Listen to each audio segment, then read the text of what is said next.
Hello, everyone. This is JD Calderon, and this is Indy Comics Explained. And yet again, I brought on another fantastic group of independent comic book creators. But without further ado, please hit like, hit subscribe, share out the video, and let's bring in this guy. Who this? New phone. Who this? What? What's up, brother? What's going on, Streamland? How's everybody doing tonight? I am JD Rosario from Unstoppable Comics. Been publishing comic books for a while now, and I'm here with Calderon to talk to creators you may or may have not yet met.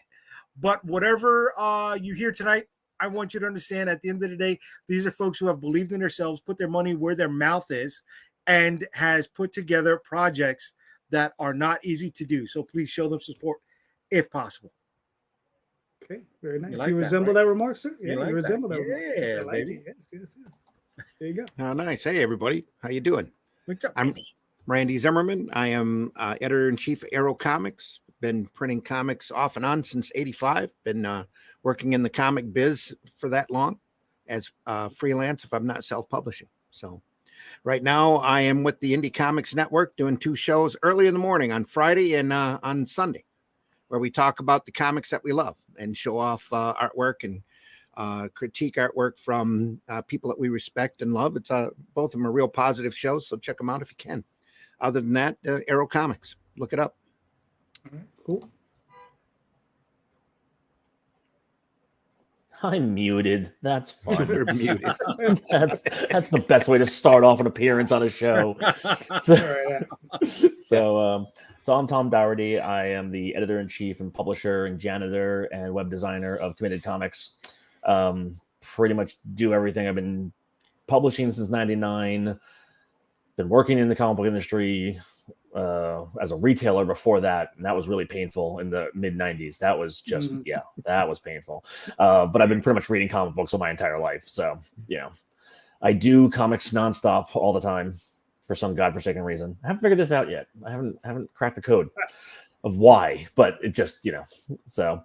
But yeah, Committed Comics. Check us out. We just we're actually just wrapped up WickedCon out in Boston. So our next one is Indianapolis.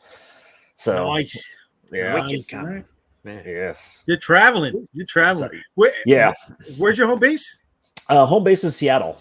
So I grew up in New York. Oh, you were really traveling. Yeah. Yeah. Grew up in New York years and years. And then right before I started the company in '99, I moved out to Seattle when my business partner was still in New York. Because that's what you want to do. You want to start a company with somebody on opposite ends of the US, because that's smart.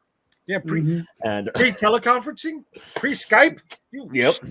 Yeah, it was all smoke signals. It was all smoke signals and letters. And But you're still here. You're still here. You're still kicking ass. Good shit. Oh, yeah. All right. Hello. I'm Robert Multari, and I am the creator and writer of Nightwolf and the spin-off series Snowpaw, self-publishing through Lone Wolf Comics. I've been doing this for the last 5 years, and just gonna keep on going. So I guess I'm the young guy in the room, but it's all right because I'm gonna keep trying and catch up to these cats. Oh, you kidding me? You're kicking ass, man. We got to catch up. Seriously. All right, and we got Bill. Hey, how's it going, guys? How you doing, Bill? I just popped in the green room, so I'm just like, where am I? I have no idea where I am. So please, Bill, introduce yourself. Yeah, I see what everybody's kind of doing. So my name is Bill Mouse. I'm a 30-plus year comic book veteran. As far as the years that count, right? Not all the years I was drawing and getting in trouble in school, right? And those count too. I'm also a founder of Parody Press and Entity Comics from back in the day, and I've been drawing boobs and spaceships ever since. So that's where I'm at. now I'm hooked up with Tom and Committed Comics, and Tom's doing a fantastic job of keeping me straight as to what day of the week it is. Nice. Good to see you guys. Thanks for having me, man. All right, listen, it's great to have. It's funny. I've seen you around, you and your work, Nira X, around forever, because I started self-publishing in '92. Wow. So, okay. Cool. Yeah, Back in the day. Perfect. Yeah. So I've seen your stuff around for forever. I mean, the only person who's been around longer than either one of us is Randy. Over Arrow. Rob, you and I are the young guys. Yeah. Rob, you are the young guy. Hey. Jay's just a Johnny come lately. That's all. Hey, but you know what? He showed up. He showed up. That's true. all that mattered. He wasn't invited. He was never invited, but he showed up. No. Yeah, JD, shoot. Yeah, we started at pretty much the same exact time, man. You and me. Yeah. Very cool. It's been a minute. Where are you at, Bill? Where do you live? I live in Virginia Beach. Actually, nice. I got into comics when I lived out in San Diego. I lived out in San Diego for about 12, 13 years, something like that. That was like 3 lifetimes ago. That was 3 lives ago. Yeah. And I kind of reset. There's a reset button that hits for me every 10 years, I guess. So, back in 2000, I moved back to Virginia Beach. I grew up as a kid here, so it was kind of like, okay, cool. Old stomping ground. So I used to live in Alexandria. So Alexandria, okay, yeah, a couple hours away, but And Rob, you're in what, Michigan too, or no? No, Western Pennsylvania. So I'm like north of Pittsburgh, south of Erie, south of Cleveland. I can get like to all 3 cities in the same amount of time. Nice. Centrally located. So That's it. Yeah. Right Tom off I'm in Michigan. Tom had a quota. He needed to hire at least one Puerto Rican for his company that was part Irish. Yeah. So I was born in New York City, so I figure I fit the bill. Yeah. Just marginally, marginal. Yeah. But with a German last name, just to confuse people. I want to throw people off. No, it works. Listen, I'm Puerto Rican. I got an aunt named Brunhilde. Go figure. I don't know. Hey, right? It's in there, brother. Brunhilde, you're really throwing people off. Yeah. Yep. Oh, right. man. I should have invited Steve on because he's half Puerto Rican and half Irish as well. Oh, get out of here! I didn't know there was sweet. more. I can get rid of Bill. I can just go with Steve. That's it. Sorry, My Bill. daughter. It's funny because my daughter just turned 25, right? So I was joking around with her. Her mom is Mexican, so I kept on calling her a Puerto Rican. It's funny. Puerto Rican. So she's got all the Latin. She's like half Mexican, half Puerto Rican, and because she's that mix, she looks Asian. Oh, nice. It's funny. Filipino. Everybody thinks she's Asian. Everybody thinks she's from Asia. She's just drawing. I found the formula for Asian. So yeah. The secret formula. Listen, I studied Latin American history in college, so I mean I could go into like a super sidetrack, but I'll save it for after the show. Thank you. All right, listen, gentlemen. We have questions. Okay, right? good. Awesome. The show question is who's winning in indie comics, right? Like who are the guys and gals winning in indie comics? How do we join that team? How do we get there? Right? I mean, Rob, you already partway there, so I mean, I'm trying, man. I'm really. The game is a little bit too new to really decide who is. Like back in the 90s, obviously it's just like, oh yeah, everybody quit all the big companies and formed Image.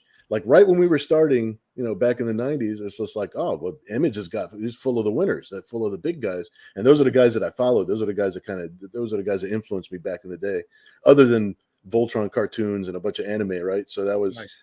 That was from back then. But today, this is a new ball game that we're in. It's still new enough that it's like everybody pulls out ahead like a different guy like every other week, but it keeps on growing as a movement. You know, it's just like people know where to go now online to be like, well, where's the cool stuff? Where's, you know, instead of like the big three, you know, like big, the three big channels, you know. Well, I think they dropped the ball with like, being in the mainstream now, like their stories have just become so stagnant. It's kind of like a golden age for the indie creator, especially because it's easy. Yeah, it really is. Yeah. I kind of remember when the black and white turtle books were coming out, like back in the, it's like there was like, I didn't want to buy anything except like indie books. And it was like a little pocket. There was a little window where that was just the coolest shit in the world, just to hit that. Some incredible variety. Yeah, there was a variety, and it's and plus, you still had the big companies to turn to when you want to, visit your DC characters and your Marvel characters. They weren't. Yeah. It's not like you were trying to replace them, but it's like, to me, it was almost like music in a way where it's just like, oh, this is the alternative band, even though it was a smaller group of people like niche, trying to buy that. But I thought that was always cooler. It's just like, oh yeah, I'm like in with a little bit of a cool crowd. with all this new stuff that it took your imagination in a totally different direction from where everybody else was headed. So yeah, but I guess it's also pretty it also depends on what people consider winning, right? Like, because I notice a lot of people who are really successful on Kickstarter, they're producing the product and then they're moving on to the next project. So that project's very successful, but they're not like, I know a lot of people who are very successful who they produce just enough for the campaign and then they move on to the next thing. And it's like, I don't look at that as winning. I think that it's great and they're very successful. And I never, I always take what I can from them knowledge wise, but in 2 years, they're not going to have that issue that everyone loved to sell, and granted, we all want sellouts, right? But it's like, when we're printing, Nero and stuff like that. Yeah, I have variants that are very limited, very exclusive, we'll produce 50, 100, 25, but I want a couple thousand for the main run. So I have it at a show, every show I go to. Right. Exactly. Or building legacy is also like, I want somebody 10 years down the road to be like, oh, this one issue is kind of hard to find, but I found it in a comic shop somewhere. It's like somebody traded it for something. Or, I'm sorry. Can I have Tom repeat that last line for Calderon so he hears that again? What was that last line you said again? No, go for it, Tom. Go for it, because I have a response. Go for it. That. What was that you said? So no, I mean, I would love to know why people look at it that way, and don't. No, you said you want to print out a couple thousand, right? For shows to come. Yes. Oh yeah. Okay. Yeah. Okay. All right. Yeah. All right. So, I like Tom. Jay. Here's the problem. Like I said, I started in the 90s when I had no choice but to print. No, absolutely. Thousands upon thousands of copies. I've got. True. Yeah. Minimums. There were minimums. It's not like today. Yeah. 10,000 was the minimum. That I had to print for one of my books. I mean, I still have copies of that book, but guess what? That's also the book that I am the most proud of, because that was the first one that we did. And, it's completely different than anything else that we've done since then. But I always look at that going like, that's my Action 1. That's my Detective 27. That, for me, for Committed, that was the, like we were saying beforehand, it's like, can we do this? Guess what? I did it. Right, and that's proof of it. I mean, my very first book was it was an anthology. It was myself, 5 different artists. It was called Revelations. 52, I think we printed 5,500 copies, completely sold out. I have I have a few copies for myself. That's right. It. Yeah. So, I mean, that's great. But I mean, like I said, Jay doesn't understand what it's like to sleep on a mountain of books. I do. So, all right. I mean, Randy, look at Randy's face. Look at Randy's face. I get it, right? Bobbing my head up and down. We're in a panel where we have look at half of my garage. That's different generations of entry points in here, right? Randy, you came in at a point prior to Calderon, Bill, and Tom, right? I came in after them 3, but a little bit before Rob, right? I came in at the infancy of print on demand, right? I remember when it was starting up in the early 2000s. And I'm like, okay, I'm doing cons and I'm continuing to order more cons. And I'm like, oh my God, this is costing me a hell of a lot fucking more. And that's when I first found out about Brenner. Right, and I got my ElfQuest, packet and stuff like that. We were still printing with like Cubicore, like up in Canada. We're still printing. We're printing with Brenner. We use Brenner a lot. Okay. There's a couple other printers too that. So like we were running to them because, Did you say Avenue 4?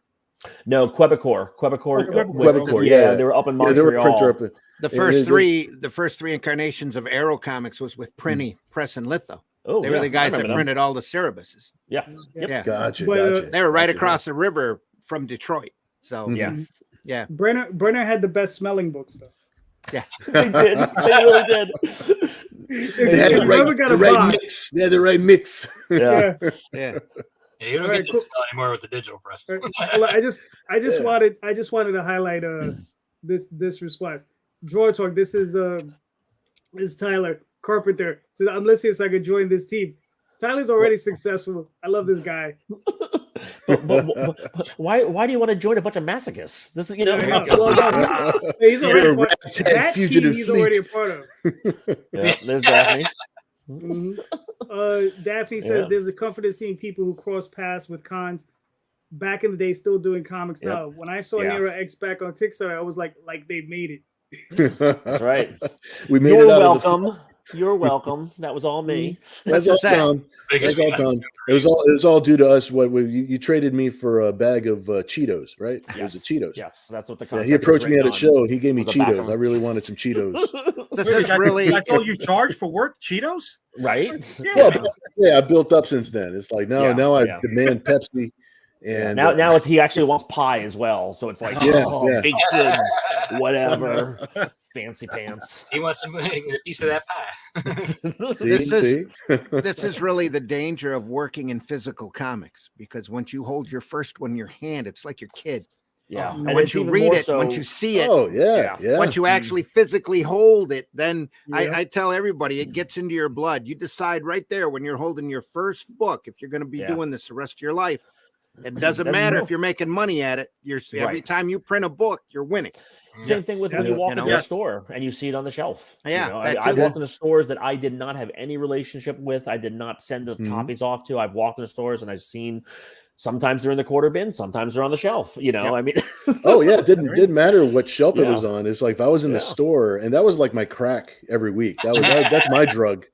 I'd walk into a comic shop and I'm just like peeking over people's shoulders as they're like scanning across the shelf, and then whatever it is they said about my stuff, or even if they skipped over my stuff, at least it was on the shelf, it was in front of them, and I was just like, it's like, because I don't want to be the most famous guy. I don't want to be like, I just want to be one of the guys. I want to be one of the guys that's in the cog of the in the trenches. Not so much the machine, because I don't want to be like the mass production, like that kind of. I've sort of worked in that capacity, like when I worked in animation and stuff like that, just being a cog in the machine. But I definitely want to be just one of the guys. If somebody actually knows my book or knows my name, it's like, wow, that's I'm a little kid all over again. That's awesome. Well, there was a bunch of people who knew your name out in Boston.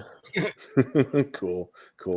Yeah, there was a bunch of people who knew your name out in Boston because they all walked by and they said, "Oh, is Bill here?" And I said, he doesn't leave his house. That's That's adorable. He lives on the beach. He doesn't need to leave. Yeah, he doesn't leave. He's chopping down trees, making that paper he draws on. He's pulping.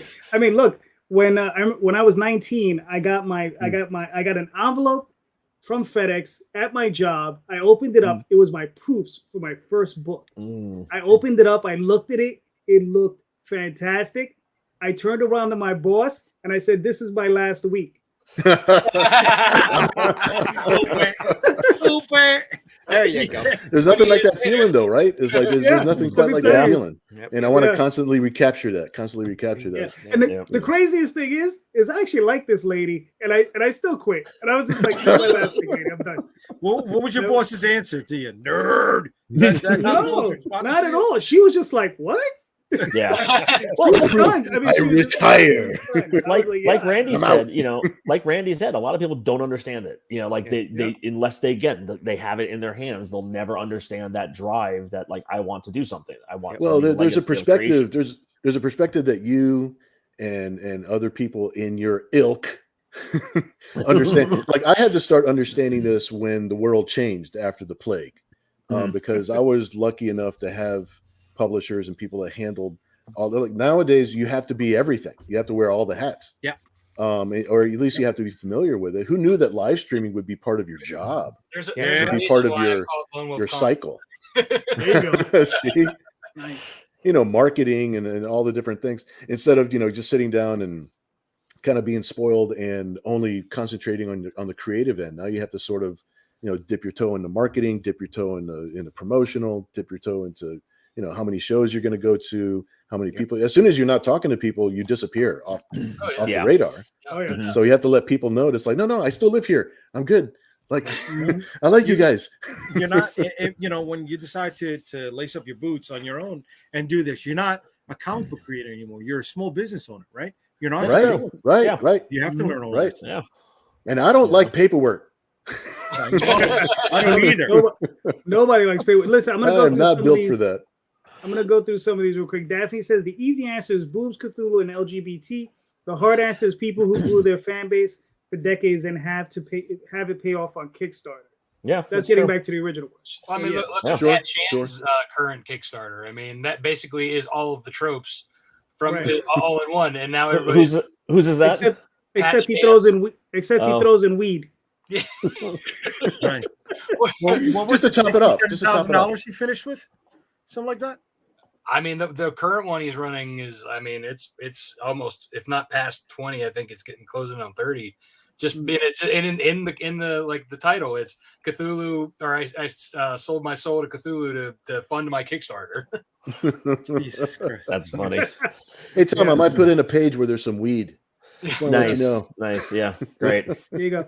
Alan says Boston Metaphysical Society focused on a single empire and doing it well. Well, Madeline, her stories are amazing. Like Madeline's awesome. Like she's awesome. Yeah, she's also got a PhD. You know, she approaches books differently than we do. She's the smartest one in the room, and she's not even here. Yeah.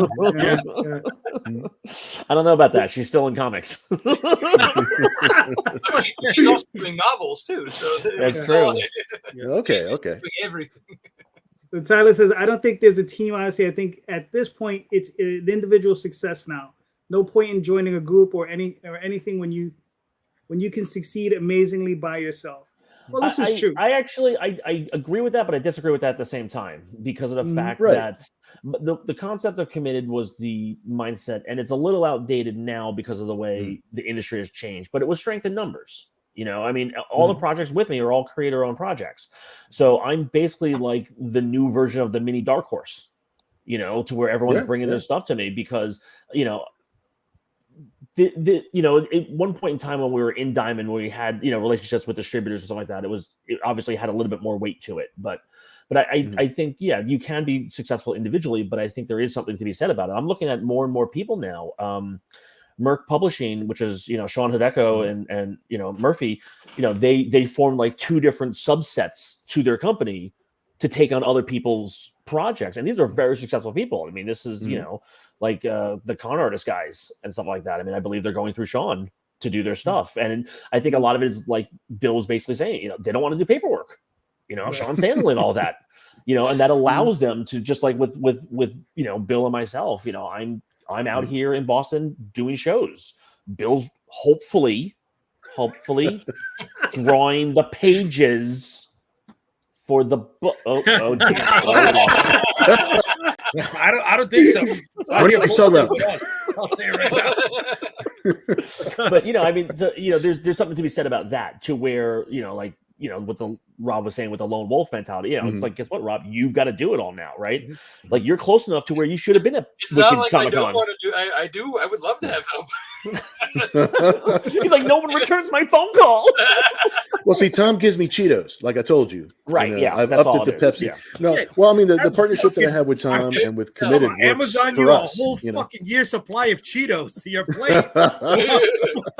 How many pages will I get me?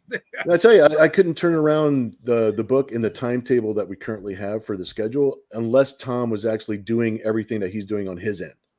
So it's, without him running a Kickstarter and doing the promotional graphics and things like that. If I was doing it by myself, I could probably turn the book around in instead of a month and a half of working hard and just concentrating on the book, then it would take me 3 months, 4 months, to try and turn it around. So if I do something by myself, like I have to have the project completely done in the can ahead of time, way ahead of time. That's what I've learned, from that end. But like Tom said, also, he's out there doing shows where I can't show up. Yeah. He's out there promoting. He's out there doing a lot of things that, it's like we're the same person in two different places at the same time trying to, so it doesn't matter the size of it. That's the thing, that if you join a team or if you form a team to try and help what it is that you're doing, everybody's custom fit. It's not like the old days where you have your pencil, your inker, your publisher, your this guy, where it's the same basic formula across the board. Now everybody really needs to find their individualized teams and people that work with them that actually benefits what they're doing, the way that they do it. It's very, very custom fit nowadays. And if not, I have to do it all by myself. Yeah. I don't know. I mean, the question went all free form. Rob, do you have any thoughts on like who's winning this contest? Or like, do you have any thoughts on I mean, I would say right now, besides like Brian Polito and like Ron Z, I would say like in like Mm-hmm. I would say Charlie Stickney for sure, and Pat Chan. Those two are killing it right now. Mm-hmm.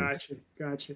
Yeah, Charlie Stickney. Yeah, his stuff is interesting, but they do tend to both, I think, stick to a certain set of tropes that Well, Charlie's broken into 3 different things. Like, so he's got his original one, White Ash, right. and then he has that he has the game, which is more like kind of like a video game esque, whereas White Ash is fantasy or modern fantasy, and then his other one, where the college one, where the girl, it's like a college. Oh yeah, the vampires in college or whatever.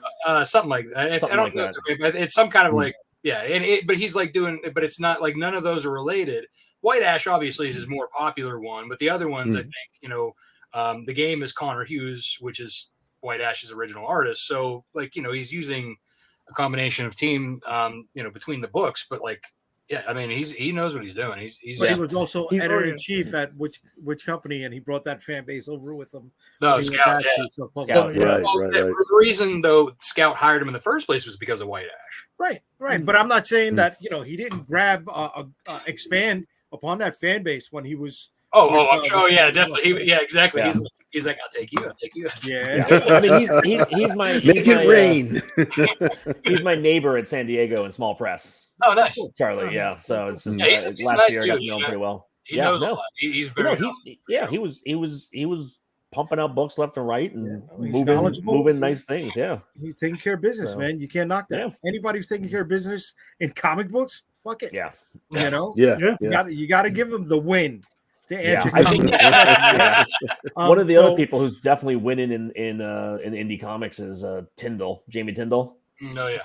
He just did his Jinkies book, and it's funded like I think it's at 90K right now or something stupid like that. Wow.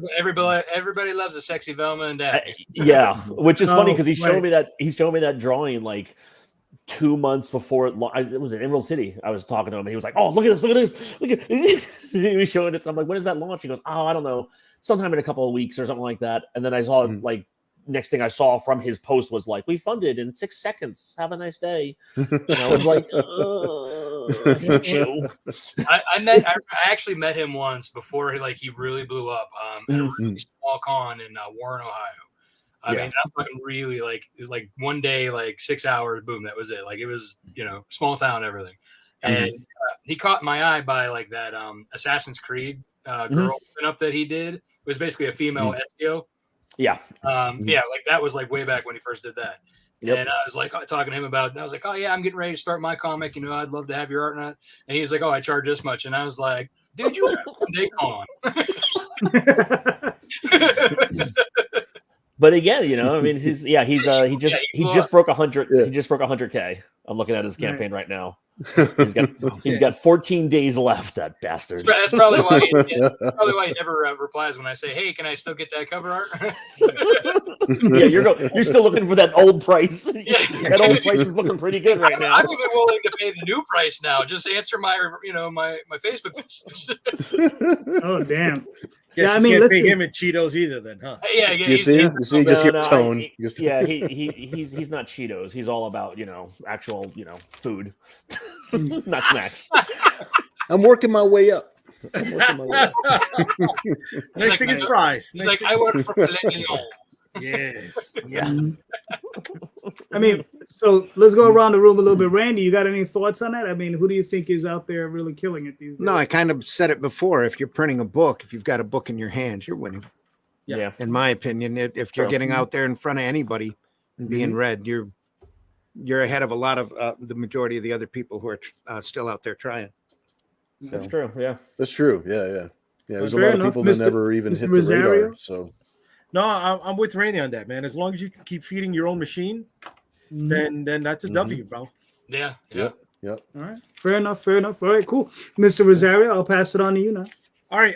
So whatchamacallit? DC Comics recently closed their Burbank offices because they finally realized, oh my God, it's easier to work from home. Nobody needs to come to the office. Nobody's coming to the office, right? And it's just one more big company that is learning something that all of us self-publishers have known for a long time. You don't need a lot of this infrastructure that they have already in play, right? Right.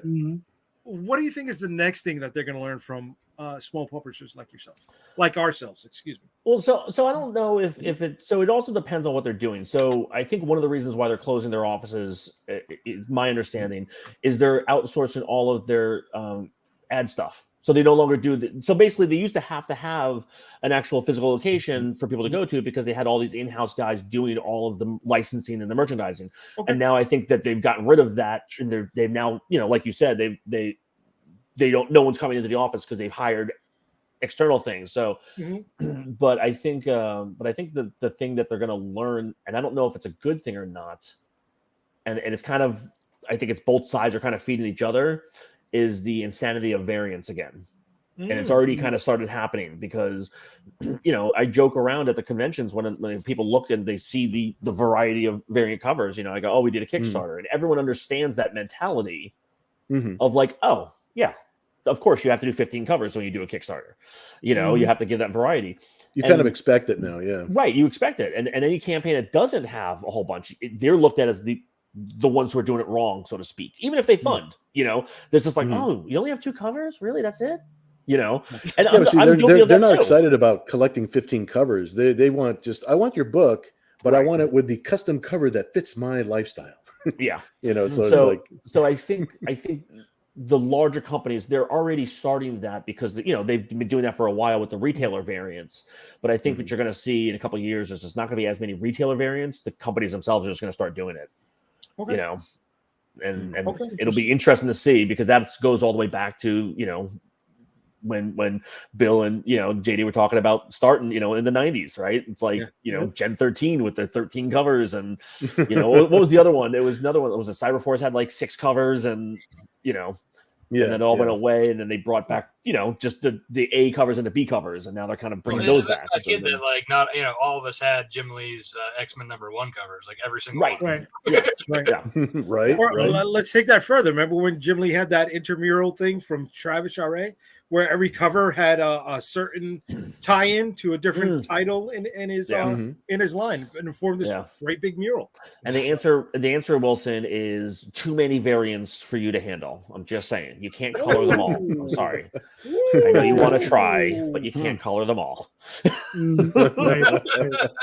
Actually, Wilson, Ramos Comics is responsible for 3 of my Near X variants because of the fact that we gave him Mod Park's line art, and he was like, I got bored, so I did 6 versions. Pick them. Which one do you want? I was like, you son of a bitch. I have them all. My goodness. Alan says they still have deep pockets that we don't have. They can hire more talent, promote more, etc. That's not going to change. So, Rob, I mean, what are your thoughts on the question? What are you thinking that maybe a DC and Marvel will be picking up from us, if anything? I mean, hopefully better stories, but besides that, they're probably, what they're probably going to end up doing. They're going to look at what Boom's doing too, and Brian Sanderson. I mean, come on, they're going to be like, there's money to be made here, and I feel like they're going to start creeping their fingers into this game with Kickstarter. Oh yeah, I can see that definitely. Bill, what are you thinking?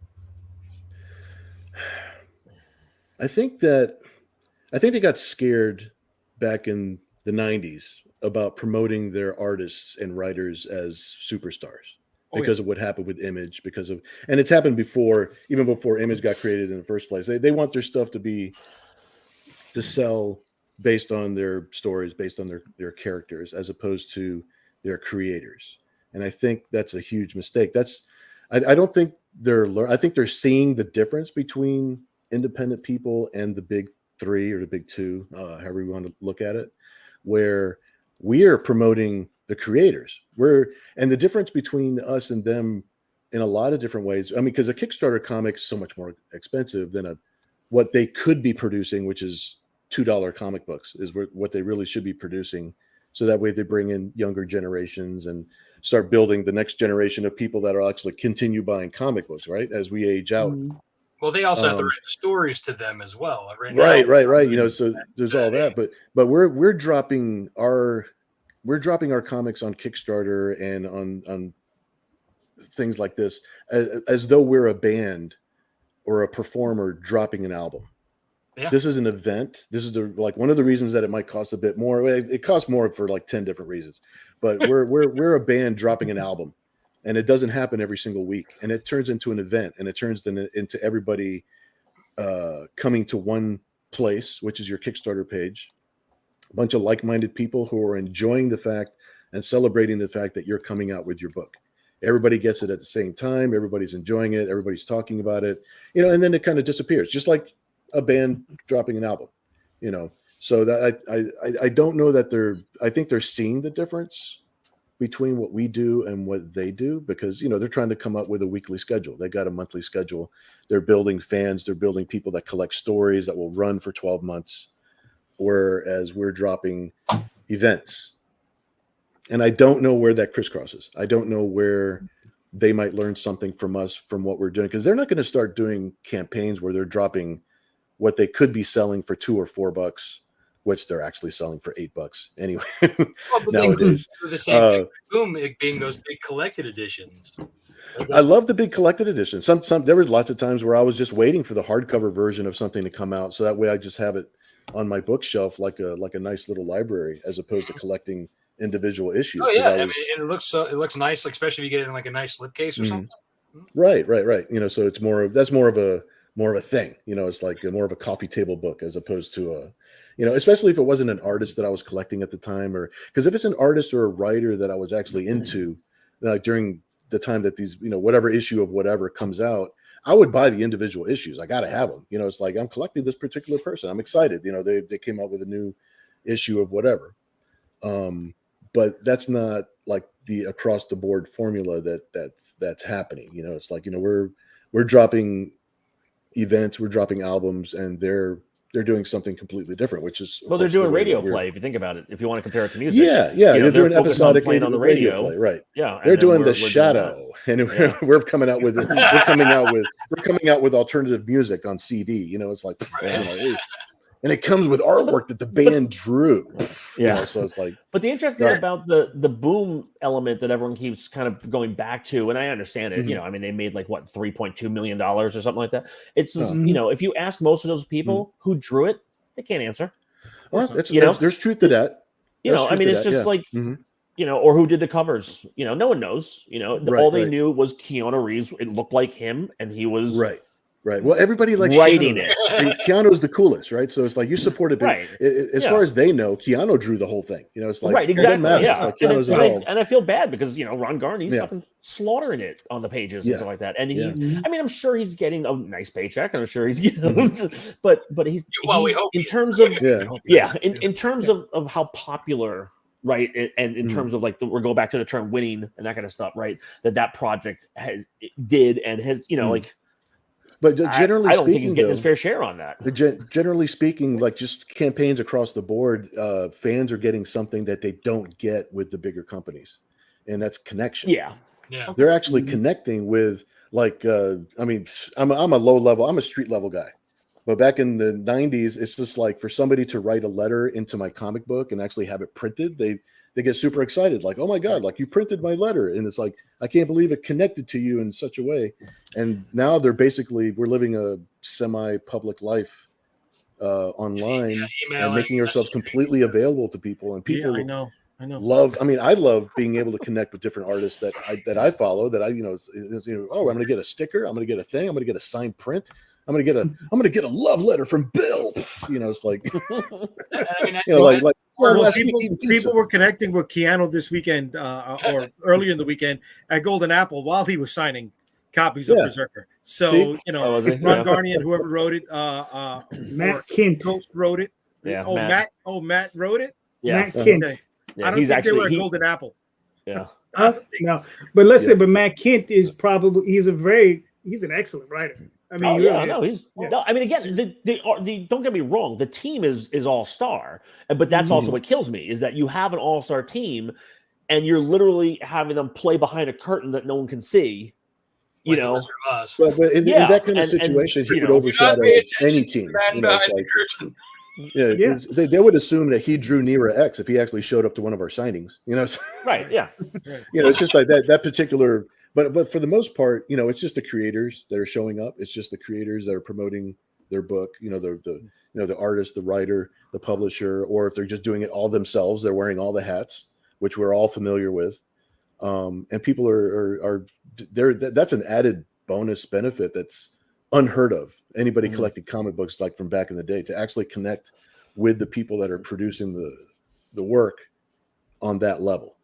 Yeah. That's an unprecedented, without having to go to a show and travel to see all these people. Yeah. I mean, it's like, and going to a show, there's no guarantee that you'll see that favorite artist of yours. They might be having a bathroom break when you show up, or they might be tired that day, or whatever. It's like, or the line is too long, or you only get 2 seconds. This is going back because in the line day is when long. you actually you sign a thing and to, kick you out. It's like this is going back in the day when people actually could talk to the artists, and there wasn't that many facilitators.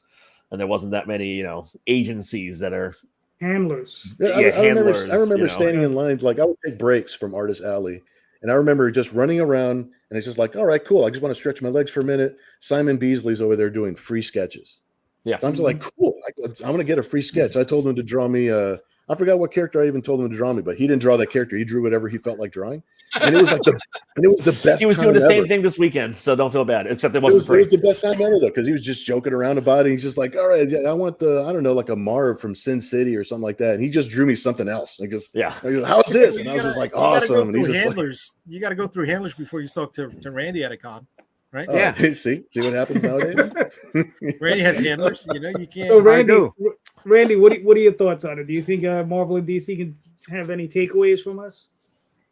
Well, I don't know. Here comes a door. Anyway, the red door. When it comes to this stuff, I'm not as optimistic as everybody else. I think the larger corporations are paring down on purpose because they have always been under an order for about the last 10 or so years to their publishing angle. Look, do whatever you got to do. Just don't lose money. Right. And I think that's been their attitude this entire time. And now, thanks to the bug and other stuff, some of these books are starting to lose money. Yeah. And they're sitting up there going, cost cutting has to happen. Let me see. Marvel Studios is gone. Perlmutter's gone. The DC Burbank offices are gone. And seriously, if DC's trying to learn anything from what anybody else is doing in this market, they're trying to break into the YA market with their Beast Boy book and their Robin book and that kind of thing, bumping into the box stores. I don't think they think we matter. And I think that I agree with you. Yeah. I think we've seen that attitude, and especially from Marvel, ever since the direct market started up.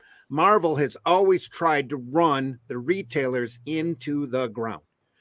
And I think variant covers is a big symptom of that, though now the market has evolved to the point, like what Tom was saying, you have to throw a couple of variant covers out there for your Kickstarter just to add to that variety. That's that I understand. But when it comes to Marvel and DC, I think you're going to see less and less and less from them. And the same goes for their quality. I think you're just going to see it drop until they're either licensing these characters out to other companies, or they're just going to fold up and be a vanity press kicking out a couple of hardback books a year from, somebody like an Alex Ross doing like that Fantastic Four book that he did. Right. I think you're going to see, and the real market is us. We are the alternatives and the independent. We're the trailblazers out there. We're running literally, and I've said this on the podcast probably too much, we're in the wild, wild west when it comes to this. We're out exploring new territories. We're out taking the real chances here. We're out making books when they're making floppies and trying to sell soap boxes. And that they're standing on. Well, their bean counters have no love. They don't have any bean counters left. They've all been laid off. That's the thing. That's the whole thing. Their marketing, their merchandising, that's all handled by a larger conglomerate office now. That's why they're closing all these offices down. Some of these secondary publishers have given up. Look at Valiant. They tossed their offices years ago. They're down to 1 or 2 books a month if they're lucky. Yeah, but that's also because half their books didn't sell and they were terrible. I'm not arguing with that at all. I mean, that's, so again, it's that's also, I mean, that's also part of the problem, I think, when companies start to pare down, right? Like there's nobody to do quality control. What was it? There was that thing recently. That's been Marvel and DC for the last decade. There's but nobody I was going to say, doing quality control. There was that issue of Elektra that came out that literally the ink was rubbing off on people's hands because it's like who what Yeah, exactly. They've stopped. They stopped experimenting. They've stopped playing. They've stopped trying to bump into extra markets. And the big thing, all of their warehouses that they've sold all that stock off to Ollie's and Odd Lots and all of this in order to blow it out. They don't care about not just the reader. They don't care about the retailers. They don't care about the direct market. And they've always been trying to stomp it and knock it down. The retailers are so trained. Go back into Walmart again. They're trying that secondary run.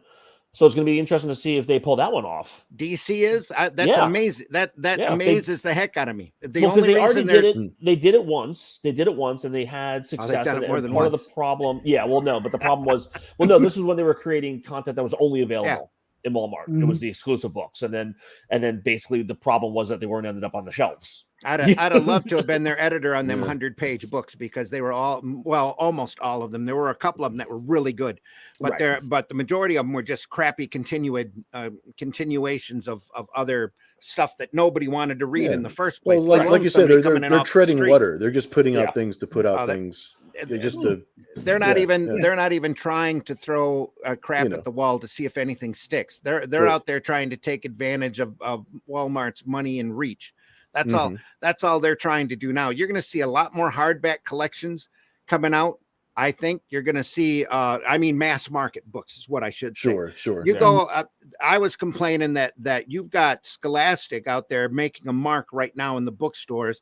You've even got not Tapas, the other digital company out there making a mark in Barnes and Nobles, kicking out Lore and a couple of their other digital books. Marvel, on the other hand, their way of breaking into the bookstore or back into the bookstores or having any type of an appearance there is reprinting the masterworks in a smaller format, so it takes an even larger magnifying glass to read the print right at a higher price in paperback. Right. Thinking that they're going to be knocking into a format that's close enough to somebody reading a manga book that they're going to pick their book up, and that they recognize these characters from a movie they did 10, 15 years ago. Breaking new ground is not on the agenda. They don't care.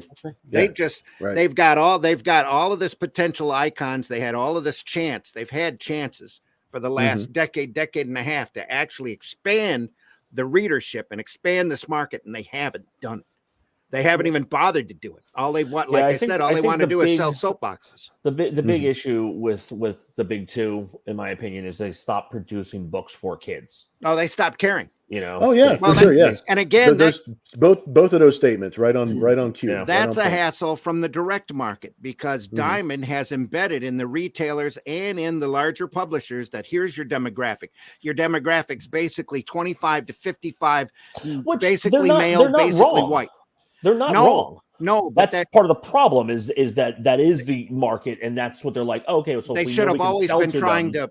They should have always been experimenting, trying to stretch out that base. I mean, that's there should have been a Spider-Man. Let's just using Spider-Man as an example. Right. There should be a Spider-Man for our age, and there should be a Spider-Man for the kids. For me, I have 3 kids, and I've been trying to get them in the comics for years. The best. Interesting enough for them to keep interested. The best gateway comic that Marvel ever did was Spider-Man and the Electric Company, and that was back in the 80s. I was actually going to say in the 2000s they were trying that. They were trying that with Spider-Man Adventures, right? And it was Peter, and it was nice, and it was brown. It was flat-colored books. That whole adventure line all went through the retailers who were pre-programmed to aim at that demographic that they always aim to. No, I have to disagree with you there. That during the 2000s and stuff like that, when that stuff was coming out, whether it would be the Untold Tales of Fantastic Four or Untold Tales of Spider-Man, stuff like that, they were doing a great job of marketing that to the younger market. I was working with a lot of retailers at that point in time, and they they did it. Now the problem is that they didn't have, at the time that they were doing all that stuff, they didn't have the media backing that they have now. So if they were to do that with the TV shows and and the movies, and now start to create those younger things, almost similar to what DC's doing. So DC and Marvel are doing the same thing, but they have the strengths and the pillars in the wrong spots. So DC's doing a great job with the actual content, and Marvel's doing a great job with the actual media to get the attention. So you have Marvel doing a great job of everybody knows who Captain America is. Everybody, I mean, people forget that Iron Man. Tom, I want to go back a second on what you were saying, right? And they were marketing, they were doing a great job, right? Of getting people into the stores.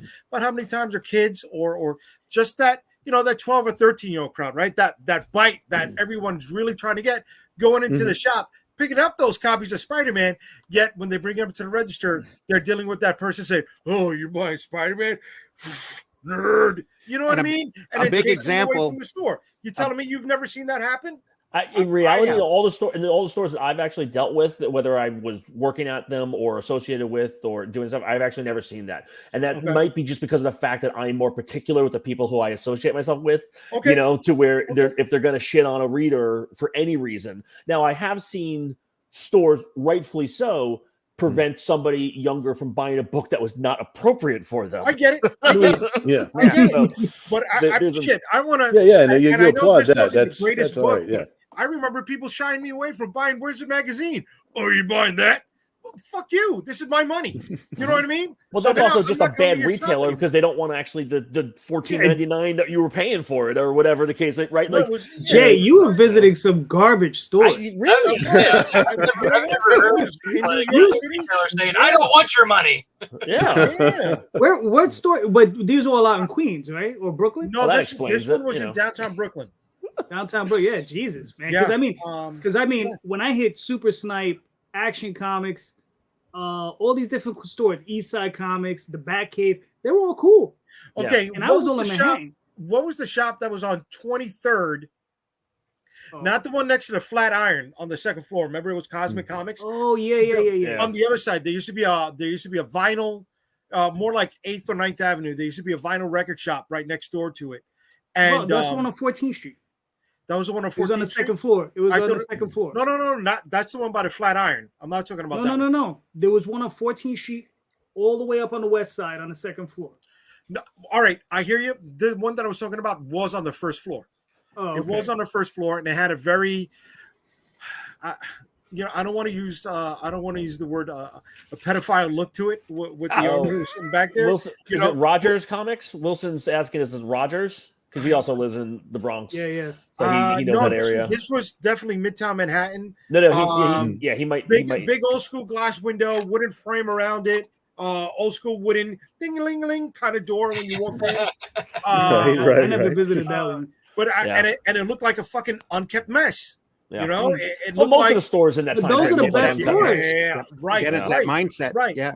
But those were also the gatekeeper shops with, I don't really know what I'm doing. So I'm hiring whatever local kid on the street who is trying to influence the funny thing is with their own tastes. That's really interesting because almost every store that I knew, especially back in the day that I was working with and that kind of stuff, they were almost all run by the owners. Nobody was making enough money to where they could hire somebody else. Really?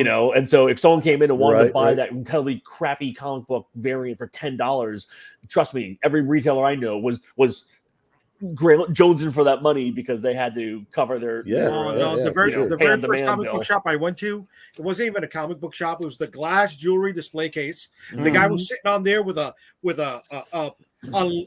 flea market tin, right?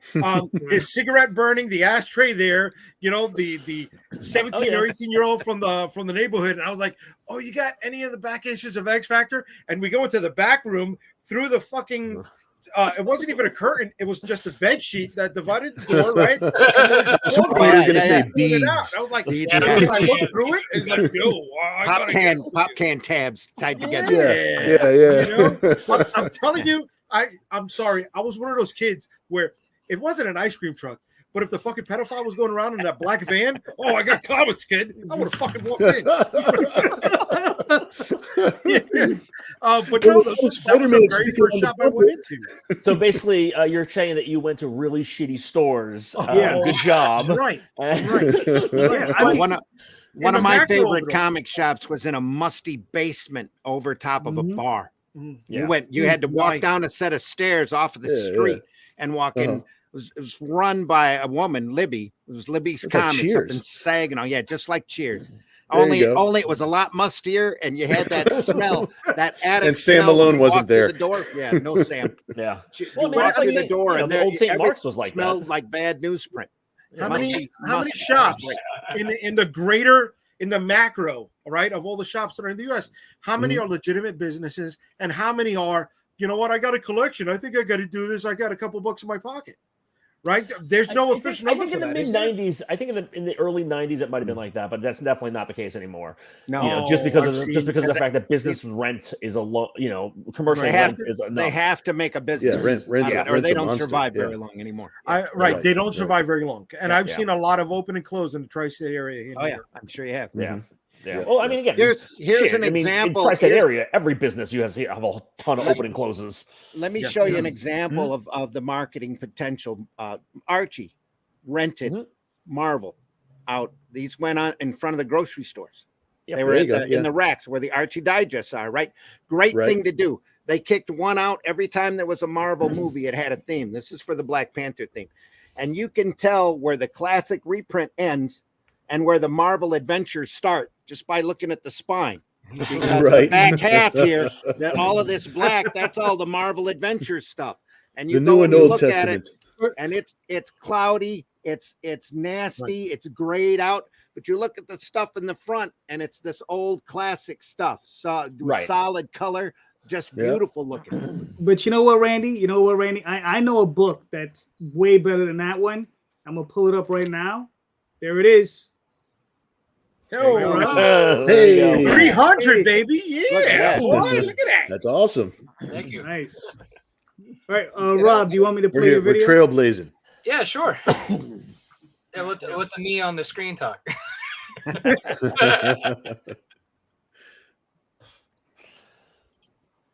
Do you love stories about anti-heroes and supernatural beings like werewolves, vampires, demons, witches, zombies, and more? Then Nightwolf is the comic book series for you. Nightwolf's unique take on mythology encompasses elements of horror, magic, fantasy, in a modern setting. Hi, I'm Robert A. Multari, the creator and writer of Nightwolf, as well as the founder of Lone Wolf Comics.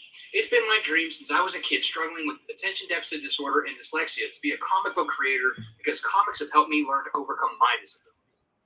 Born into an outcast breed of werewolves known as the Monarchi, 18-year-old Rodney Marcelli is reluctantly thrown into an ancient war between good and evil in today's world where the line has been blurred. With the help of Snowpaw, the pureblood Monarchi, Rodney must learn to master his newly found lycanthropy and mysterious kinetic energy power that only he possesses. Rodney must fight the Dark Covenant in order to avenge his friends and family and to save the girl he loves from the master vampire, Lord Malice.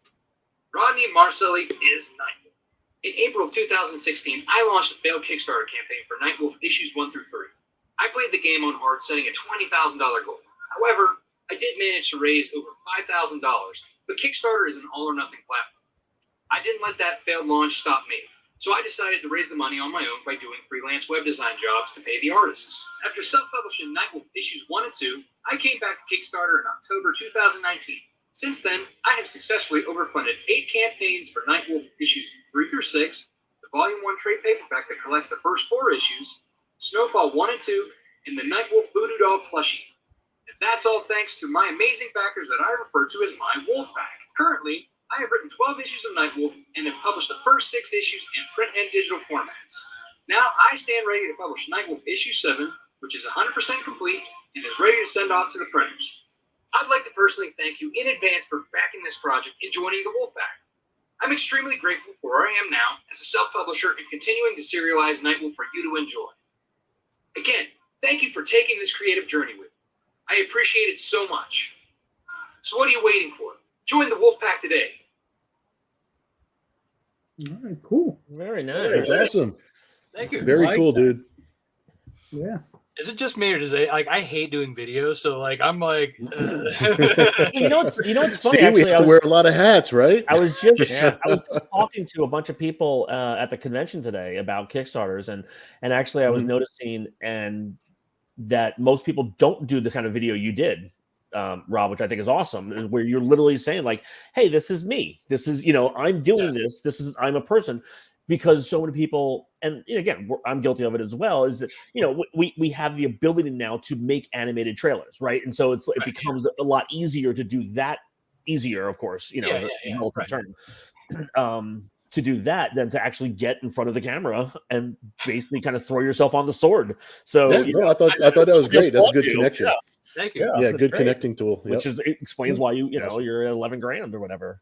Well, thank you. Yeah, I mean, for me, it's a lot of it, it is me. I mean, obviously, I hire like my colorist and my illustrator, and then all the cover artists. But for me, it's like I'm putting my heart and soul into this. I want people to know that. I want them to see me, and I treat all of my backers, my audience, as a wolf pack. They're part, and I I will reach out to them and I'll talk to them and I'll message them and I'll say, even if they're on my email list, every signature is your loyal packmate, So like I try to keep it more of a personal connection, and as we were talking about earlier, that's kind of what you have to do. Right. That's it. It's the only thing you can do. Yeah. You want to be part of it. Exactly. Very cool. Thank you. Cool. Rob, walk us through it, man. What do we have? So from head to toe, I guess we got 7 issues out now. So these are the previews. I got 3-page previews for each issue. I have a synopsis, just kind of what the issue is about, just so that like new readers coming in can see what it is and catch up. That way, it's kind of like flipping through the books at a comic shop, right? You want to see what you're getting, not just the pretty covers, right? So, there's that, but I also have pretty art on the inside. Need that. Yeah. So, I mean, as we transition through Rodney's story, he continues on through his journey. This is part of a 12-issue series, 12-issue arc with plans to be an ongoing series. So we're actually just passing into the second half of the series with issue 7, and we're starting to get into a lot more of the past the setup. Now we're getting into the nitty gritty and just causing some more issues and subplots that keep starting to get seamed together. Yep. Cool. The nitty gritty. So have you been working with the same interior guy the whole time, or? So Carlos Herrera is my interior illustrator.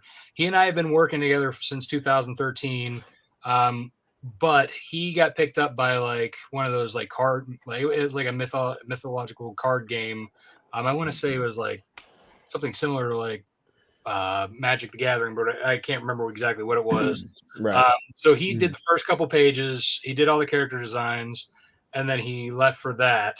I had to pick up another artist, Bakuman Studios, which Oscar Chokokota Ele and his company. And then around issue 3 or 4, Carlos was like, hey, or I actually reached out to him and I was like, hey, man, Oscar's doing a great job, but you still, now that we're getting to the really like heavy, werewolf parts, because obviously you can see like he's very stylized and he's really how I like to see my werewolves. Right.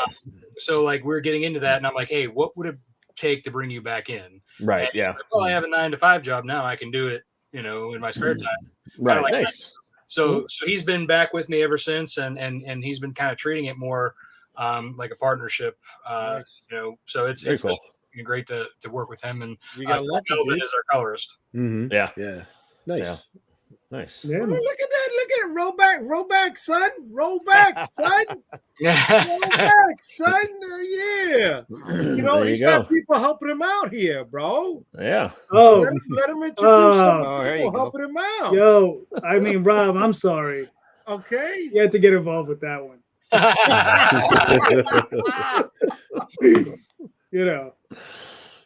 mean, but he does have a nice cover. He does have a nice cover. He does have a nice cover. So he got Night Wrath from Daniel Calderon. He's got Shield of the Interceptor helping him out. He's got Lily the Demoness, right? He's got Warbound issue number 1. He's got Vampires. Vampires is 2x4 die cuts. Yeah, that's my Vampiress with as a die cut. Okay. Nice. All right. Very cool. Yeah. Yeah, man. Thank you. Listen, I mean, you're well on your way. I mean, and this is just, I mean, you're just moving forward like a juggernaut. So, Trying to, Wolfpack's coming to hunt and they're hungry. There you go. There's your answer to Nice. who's winning, Calderon. There's your answer right there. Look at him. Leveling I up. said that when we started. Good shit. Extra large bag of Cheetos. There you go. So Rob, how many campaigns are you looking to do for the remainder of the year? I know you've already done one, right? This is the second one. Yeah. How many more are you looking to do? I'm hoping to do 2 more at least. So I have issue 3 of Snowpaw with Maud Park and Bruno Costa. That should hopefully be out, if not summer, definitely in the fall. I'm also doing a kids board book, going back to talking about how to bring the kids into this kind of a situation. So I'm kind of taking my Nightwolf characters and Muppet babyizing them. It kind of gives this the plushie its backstory on Gotcha. We'll do a campaign with him and the board book. Cool. Well, that's right. Last time you were on here, the plushie was the campaign you were running. That's so everything went well with that. You got it all shipped in? Yeah, that's funded. Yeah, they're not in yet. They'll be in June. So I plan on doing both these campaigns together when it comes to funding. So that all kind of timed out nicely. and Nice. that plushie shows up in issue 7, right? At some point, that style of him. No. So the plushie was originally as a pinup art in my trade. There we go. That's where it's from. Okay. Yeah. So that's where the original idea came from, and then the board book for the kids will be where we give him his official backstory. Gotcha. Very nice. Very cool. Man, so listen, Rob, how do you wrangle all these artists? A lot of times I'm just reaching out to them through Facebook. Either I've been following them for a while or I've been friends with them on Facebook, and just kind of like what I do is like I have a laundry list of artists that I want to work with my covers. And then I'm just like, all right, let's see who can do it. I reach out and say, hey, you have availability. And, if they do, I'm like, how much? Let's go. Nice. Because Nice. Cool. Pile up. Well, I minifigs. also the minifigs. I mean, how are these going for you? Oh, good. They love them. I mean, I usually do 100 at a time. I think like for the first original ones, I only have like a good 30 left out of like the 100, and so just people love Legos. I love Legos. Yeah. It's Yeah. a fun little thing to see them dressed in that the characters format for my custom printout. So the guy who does it, Justin from Saber Scorpion. He'll take the character design, try and match it best to like existing Lego parts, and then he prints up the decals. That looks like character design. Nice. Cool. Yeah. I like that idea. That's an awesome idea. Yeah, they're fun. Yeah, and it's cool because like I have most of them up on this little thing that I take to cons with me. Nice. Right. So that it's a nice little eye candy for the table. Sweet. And here's your voodoo doll plush. That's right. Very That's nice. funny. Pins sold separately. Yep. Then the trades, metal covers, got all kinds of. You do metal covers on your trades? No. Those are the metal covers on the. So these are the metal covers for the singles.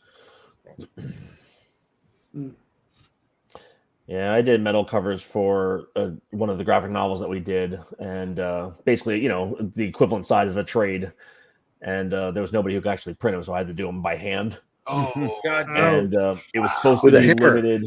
Yeah, it was supposed to be limited to 25 copies. It got through 11. I was like, screw it, limited to 11. Hey, Tom. I want Lego people. Okay. I want Lego people. Lego Naira. Yeah. Okay. Yeah, we know how this turned out with all the rest of the stuff that you want. Post-it notes. Write it down. So what's this Battle of the Blades crossover? What's that? So that's this is a crossover original piece that I did with Comics Tribe, which is Tyler Gates' outfit.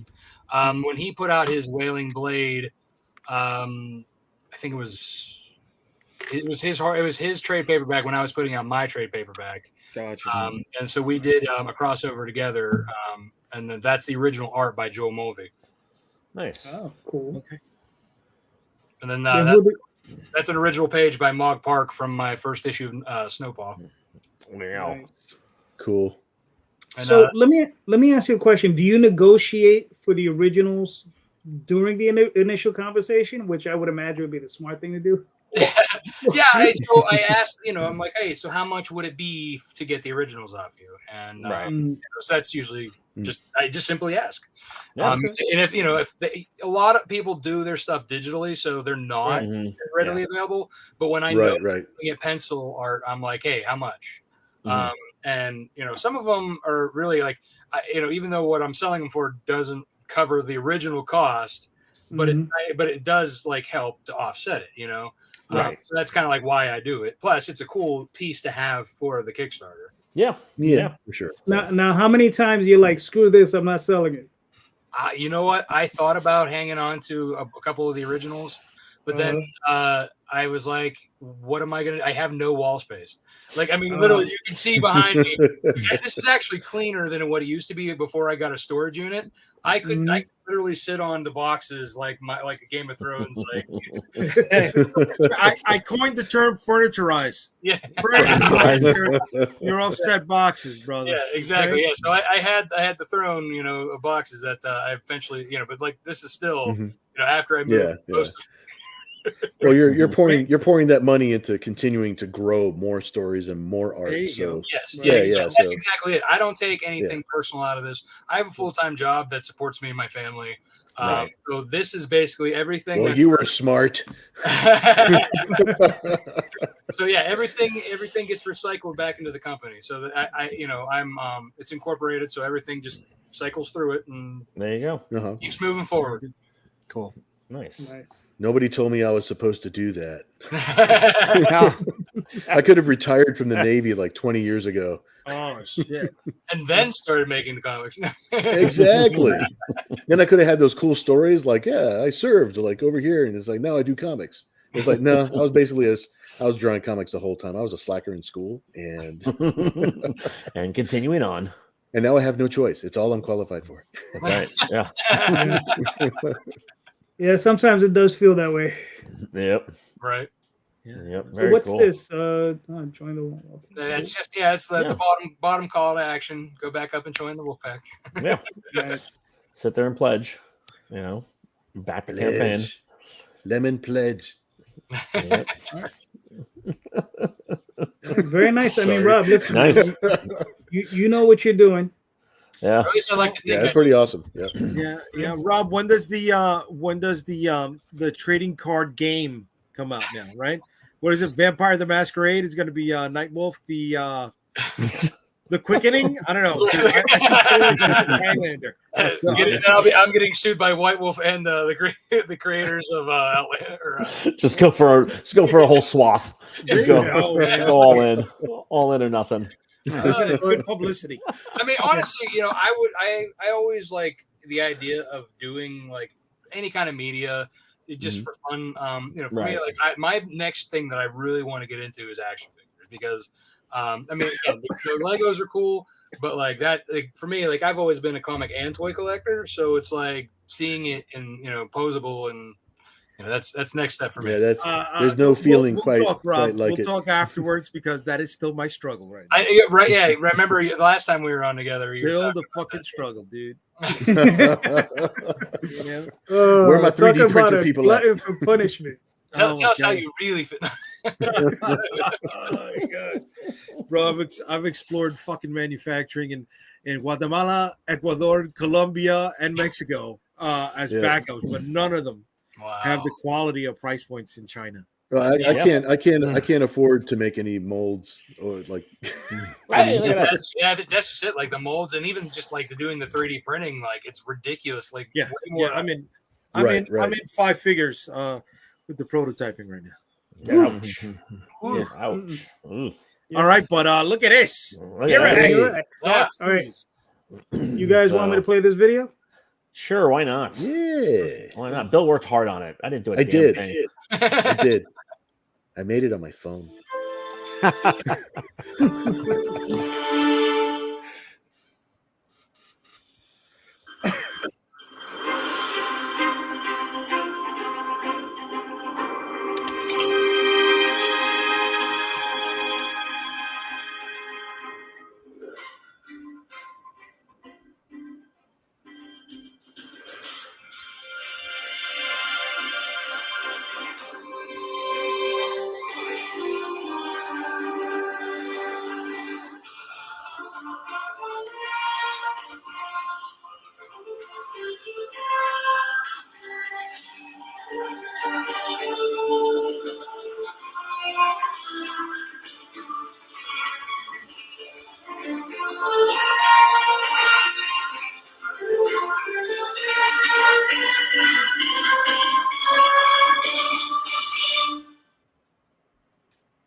Oh, look at that.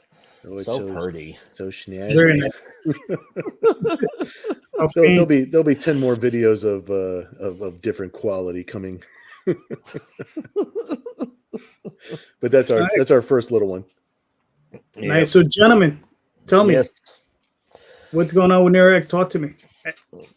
So, okay, yeah. So this is the second start of the second miniseries that Committed is publishing for Bill. The first one was Reborn, basically bringing the character back into print because she was gone for quite a long time. A little bit. So we did Ground Zero, which was a nice thick reprint of all of her old stories, but then we 300 it with pages. Holy crap. Yeah. And then we bookended it with new content that bled right into the new miniseries. So this page right here was the timeline of Nero, which I had to kind of show to people because it's very... I tell everybody that is accurate. That is an actual accurate. That's how that works. That's accurate for a lot of indie guys. Yeah. It's good to be honest and transparent about these things. So, so yeah, she's an action adventure superhero sci-fi girl, but there's only a certain amount of seriousness. We'll be transparent and have a sense of humor about some of this. Yeah, exactly. So I did that, just kind of bring people up to speed. I say, got that? Okay, let's go. So then this is the new story. So basically, it's kind of funny actually, because Bill modeled the story similar to her timeline, right? Her timeline's all out of wonk in real life. So now the story is her universe is all out of wonk. And it's now starting to form back together. So she can actually understand, oh, this is my new world that I live in, and it sucks. So, yeah, you could think of her world as a Skyrim-esque Aloy gaming map that's been patched together from all the different timelines that she's already existed in. So she's going to be running into like villains and foes and friends and allies and all that sort of thing. But everything's mixed up. So it's not necessarily time travel. It's just that all of her different eras are all mixed in on the same gaming. Reality has imploded on itself. Yeah. So her world is a patchwork of all these things. So please continue, Tom. Yes. So we got a bunch of different covers. Bill decided to do 8 million covers and send them over to me. So it's like, great, thanks, guys.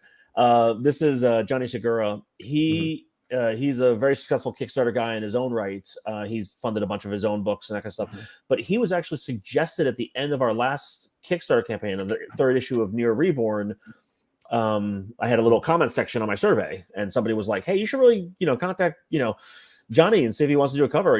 He's got a lot of, cool stuff and this and the other thing." And obviously, they were a fan of his, so I contacted him. He was like, "Oh, hell's yeah, this sounds like fun." Yeah, it's a really fun cover. I really like the cover with the cyber skin floating around, and I really like that a lot. Yeah, the colors on this is super vibrant. And then this is a gentleman who, Charles Thurston, who I met, who does paper cuts. So all of those are actually different pieces of paper on 3D kind of stacked on there. Yeah, nice. It's really incredible. He has a great animated style.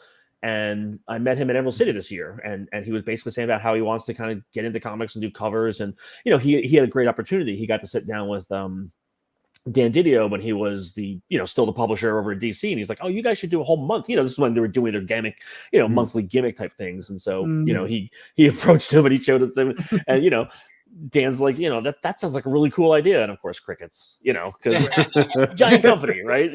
So he was telling me that, and I was like, well, do you want to do I'm literally about to launch this campaign. And he was like, so he turned it around in like a week after MegaCon. Yeah. And just powered through and got me this. And I was like, this is gorgeous. And so it's with the trade dress and the no trade dress, the all art version. I made it a little bit bigger just so you can see a little bit more of it, I was super happy with that one. Now is he cutting out all the individual pieces? Is he inking any of this? So I believe the way he does it is he does it on the colored paper already. I've actually asked him to send me over a description so I can put more clear description in there. But it's like, I know it's at least 7 different layers of paper. So I think it's printing onto the paper. It's digitally cut, right? So he's not sitting there cutting it. Yeah, he basically told me when he started off, he would sit there with scissors and cut it all out himself. And that kind of, but like, now, he's got a program. Yeah, exactly. Yeah, yeah. So it's very, you're right. It kind of gives it that look, of South Park. But I just love it. It's very unique, and it was just like, okay, this is something different, Again, like we guys were saying earlier, innovating. We're trying to innovate. We're trying to make things different. So who's this guy? Some slacker won't stop drawing. So I finally got an excuse to put a mermaid in my book. I was gonna say everyone was really excited about this cover when we released it. Everyone was like, "Oh my god, she's a mermaid!" And I'm like, "Really, guys? Everyone's a mermaid? Really? Okay, So, but yeah, it looks good. So then this was John Stinsman's cover, who did one of my favorite books of all time, Evangeline, back in the Maximum Press age. Yeah. That was it was just a book that I just thought was just so cool, the concept and like the angels and devils, but not really making it angels and devils, and so I didn't even know he was still, around doing comics. I thought he was one of the many people during the 90s, who left and got a real job, It's like from The Purge or something. Yeah, exactly. And then I saw him on a live stream on, I think it was like on probably like the Indie Network or the Artist Shopping Network or something like that. The same one that Mog does all the time. And I was like, holy crap. And he was drawing Evangeline. And I was like, holy shit. Like, so I dropped him a line. I was like, I need to, have you come on board and do Nero, because again, they're same time frame, right? They were doing rocking at the same time. Very nostalgic for the collectors from before. Yeah, and so he was like, okay. He goes, you just want line art, or do you want this? And I'm like, well, what do you want to do? He's like, I want to do everything this time around. I'm like, done. Nice.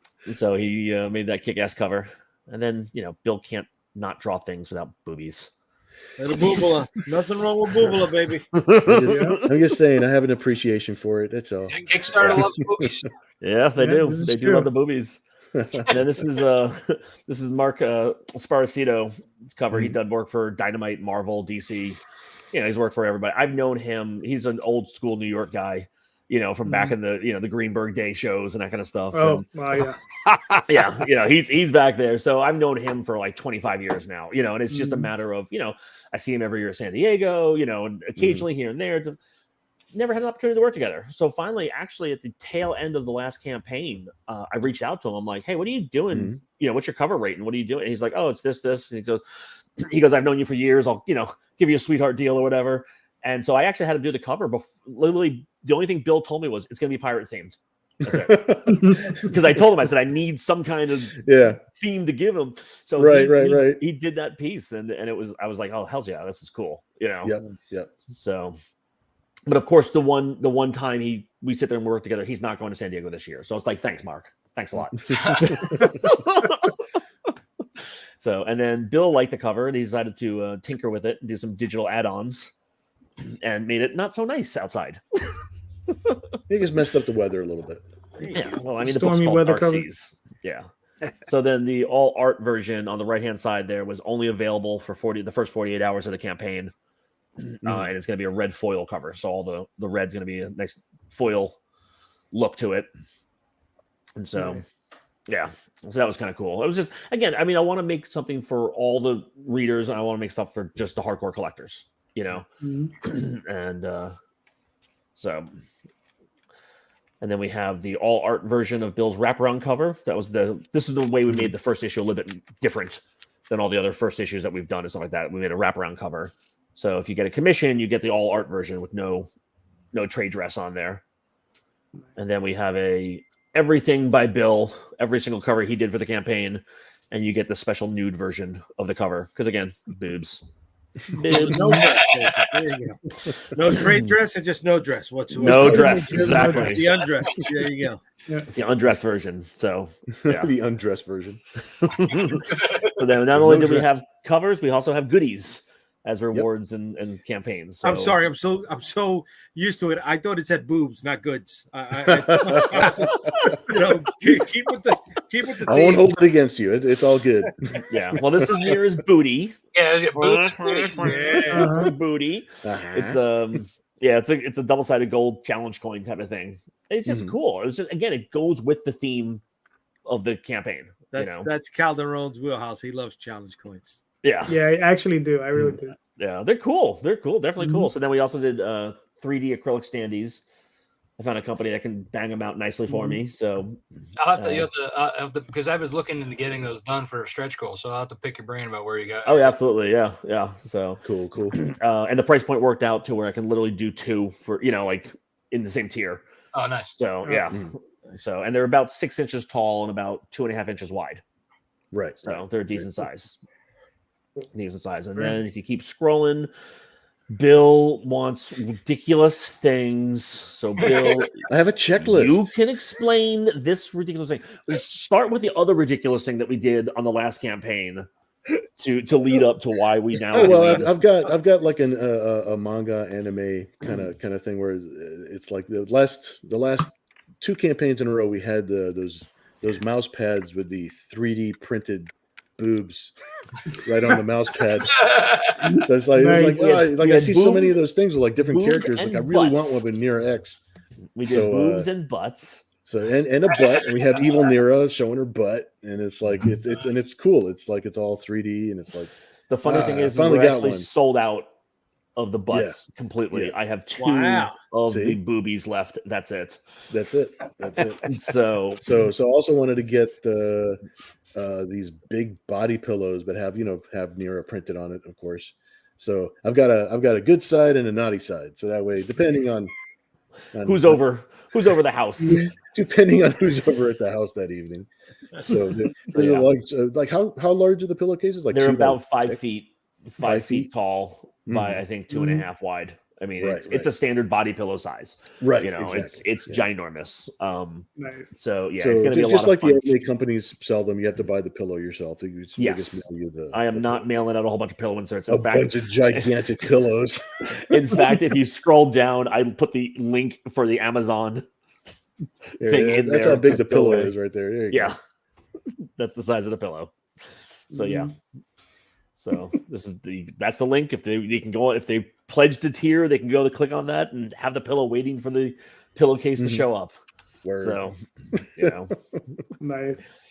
So these are all the wacky people who are working on the project for us. Right. More pages are on the way. So says Bill. They are. They're on the way. So we've already got some of the stretch goals unlocked. So we've got the funded print. Every campaign that we've done, as soon as we fund, we send out a 6x9 print that comes with the everyone's physical rewards, and then a high-end PDF of it. On one side, it's got an image. On the back side, it's got all the backers' names.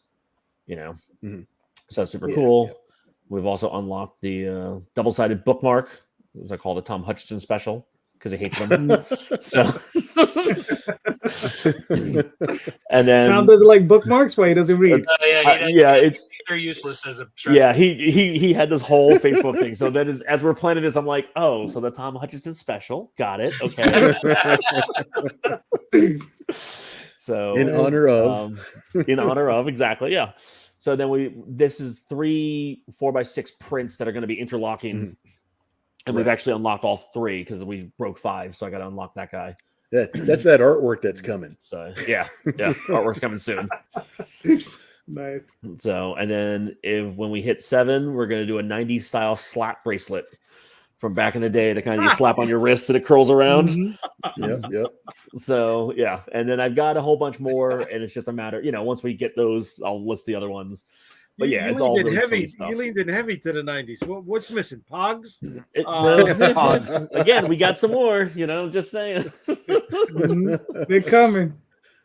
But yeah, I mean, it was just again, stretch goals are always just weird and goofy, and I kind of just like the last 2 campaigns we did, we just gave out so much stuff as we're hitting all the stretch goals. I mean, like to the point where I kind of looked at it and I was like, okay, I gotta pull it back just a little bit. As much as I like doing it, like the first campaign. They got a print. They got stickers, magnets, trading card set, some other thing. I mean, literally to the point where it was like the package was over £1 when I sent it out if they got 1 book. And I was like, okay, yeah. That cost you. You lost on that, didn't you? Yeah, I lost on that. But you know what? But the thing is, it's again, as a fan myself, like that's what I would have wanted, right? So the next couple of rewards this time around, at least we're a little bit smarter about making things size appropriate, so to speak, to fit into the Gemini mailers and that kind of stuff. But you know, Shit, and hopefully, I don't use Gemini mailers. I get the same thing from Uline. In both, oh yeah, they're a little bit lighter because it doesn't have that interior flap on it. oh right? okay, And you know, as long as it's under 15 ounces, it's still first class mail, man. that's true. That is It's true. foreign change. Yeah. So, but yeah, and so we also have some commission tiers on there too. I think almost all of them commission tiers are gone now, Bill. So get working. Yeah. And, It's and then hopefully, I know. yeah. And let's just make sure you do the sizes correctly this time. So last campaign, we had everything at 7 by 10, so it would fit into the mailer. They'll definitely be 7 by 10 this time. Let's just put it. Bill just turns around and he goes, "Okay, so I'm done with everything. They're 11 by 17. I'm going to send them out to you." And I was like, "Oops!" So I had to go out and buy new boxes to ship all the stuff out in. Yeah, people got a bonus. Yeah. Thanks, Tom. Everybody was super happy. Nice. Randy. Yeah. You want me to play your video? Yeah, you can. Yeah, Randy. It's short. Yeah. It's short.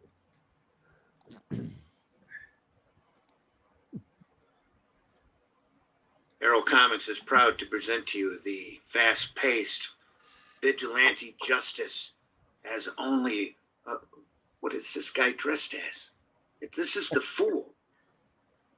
This is the Fool from Arrow Comics with great artwork by Chris Tyson, colors by Patrick Gamma, written and created by Randy Zimmerman. This guy runs around the city using practical joke weapons to fight crime, and the cops just want to get him off the street before he hurts somebody. You need to read this book. Available in its own individual campaign or part of Arrow Bundle number 2. Arrow Bundle number 1 is also available with the Fool campaign over at funmycomic.com. Check it out. Cool. Very cool. So I got to ask you there, Randy, like, what is Fund My Comic? I haven't heard of this platform. Well, Fund My Comic is exactly what it sounds like, a comic funding platform. Nice. So nice. Is started it by all or nothing, or is it a? Nope, it's a combination of things. I've got a the Fool is a book that's really close to my heart, a character that I absolutely love. I want to get out in front of as many readers as possible. I've had this artwork for a couple of decades. Wow. Just found a great colorist for it. I'm snapping up the writing a little bit and kicking it out as a fresh product. And it's just a lot of fun. He's like the video said, he's an urban vigilante who fights street crime using practical joke weapons. And anybody he ties up for the authorities, he takes a section of their clothing as a trophy and then incorporates it into his action duds. So That's a kid, awesome. in one of the stories, a kid stops him and says, "Hey, you're a superhero. What's your superpower?" And he looks around and then he leans over to the kid and whispers at him, says, "I have the mutant power to sew." And he goes running off. But it's a lot of fun. This issue is a single issue story to get you into the character, a great introduction to the situation, and he fits in with a few other comics that I'm also doing at the same time, and it's as just one interconnected universe. Cool. And it's part of the Arrow bundle. I decided to, because Fund My Comic just got started. We're just getting campaigns underway. We've got a few really good ones up there, and as you can see, I'm barely $300 in, but I haven't had the chance to promote it as much as I would like. But I really, this character is going to be around for a long time. And Patrick, the colors that we found is just excellent on it. So he's having a blast too, because he's such a colorful character. Originally, he came out in black and white for a company that I was working for up in Canada called Eic Comics that nobody's heard of. No, I've heard of Mythic. I've heard of Mythic. Well, I wish I'd hear from them more often because they owe me royalties. They had me packaging products on for them, and then they said, "Your books are great. Send us another one." And I'm like, "Great, send me some money." No, money would be great. I ended up doing 3 products for them: 2 issues of The Fool and another superhero team that I'm still crazy about that I'll do eventually, called The Unforgiven. But the Fool comes first. He's such a colorful and fun character. It's easy to snap up the dialogue and get it out there. And the artwork is just very incredible. Chris Tyson did the original work on it. He's a very individual artist who just he had a foothold into comics. I'm not even sure what he's doing now because I haven't told him I'm doing this because Nice. I'm gonna owe him half of the profits. I just want to contact him at once and say, hey, what's your PayPal? Let me send you some money after 25 years. I'm holding up to our agreement, you know. Yeah, nice. There you go. Very There you cool. go. But Cool. look at that 2-page spread there. That is awesome. He did just phenomenal work, and Patrick's colored it incredibly. It's going to be a bright, colorful, fun, action-packed book. He you know, the fool's running around with a yo-yo and a leaded rubber chicken, and he throws a trash can lid all over the place. He's just and the whole story revolves around the 2 police detectives that have been assigned the Fool case just to get him the hell off the streets. Funny. Before he kills anybody, or before he hurts anybody, or hurts himself. Hurts himself, yeah. And the 2 people that have been assigned to the case have both had exposure to the characters, so they're out there. That they meet at Harvey's, which is a tribute to Harvey Kurtzman. Harvey's pouring coffee there in his own shop, and they recount their adventures with this crazy idiot. I call him the rodeo clown of justice. That's the only way to really explain it. You know, and they don't realize it's the same person that they're talking about each individually. Oh no, they know it's the same guy. They're comparing notes to try to figure out how to get him the hell off the street. You know, and one of the detectives is just fresh, just passed the detective's exam, and she was on a regular beat cop when she runs into the Fool. That's the pages that you're seeing here. That's just funny. As he makes his grand entrance. You see, he's got a trash can lid. He guns are just bang sticks to him. They're just noisy, and he runs around acting like a complete idiot. You see, he's got a tie for a mask that he's cut a couple holes out of. His whole suit is just rags, pretty much. That's funny. And so one of the other detective there, Cole Beckner, is a longtime detective, and they're on a world where costumed vigilantes are just starting to make an appearance, and they don't know what to do because they're out there fighting crime, and they're, you know, that, like I said, they just want to get him off the street before he's, you know, they think he's a loon. Just an absolute crazy loon. Nice. Yeah, and like I said, self-contained. It's a 26-page story. It's a 32-page book. The 2-page spread you saw up there is actually the inside front cover in the first page. Nice. And that really kicks the story off. You see Harvey's, and then the next page they're in the Greasy Spoon, and they start comparing notes, and then the actual appearances of the Fool are mostly through flashback. Oh, nice. Of them recounting their adventures, and they just, you know, they don't know what to do with it. They don't know what to do with that Fool. Yeah. Nice. So and another book that I've got printed that's also available now over at aerocomics.store. There I've got a superhero book called Paragon, and you can see it there at the bottom where it says aerocomics.store. It's the character who's lifting the roof there, and Paragon's really the first actual super-powered superhero on this world. And they don't know what to do with it because all of a sudden, you know, what do you do on a world where suddenly Superman shows up? You know, how do you take that? So it's in the same city that the Fool's in, and they get at the end of Paragon, Cole Beckner is there, the same detective that's in Fool 1. And he's approached by a couple of government agencies, and he's like, he looks at him and goes, "You've never had to deal with superheroes before."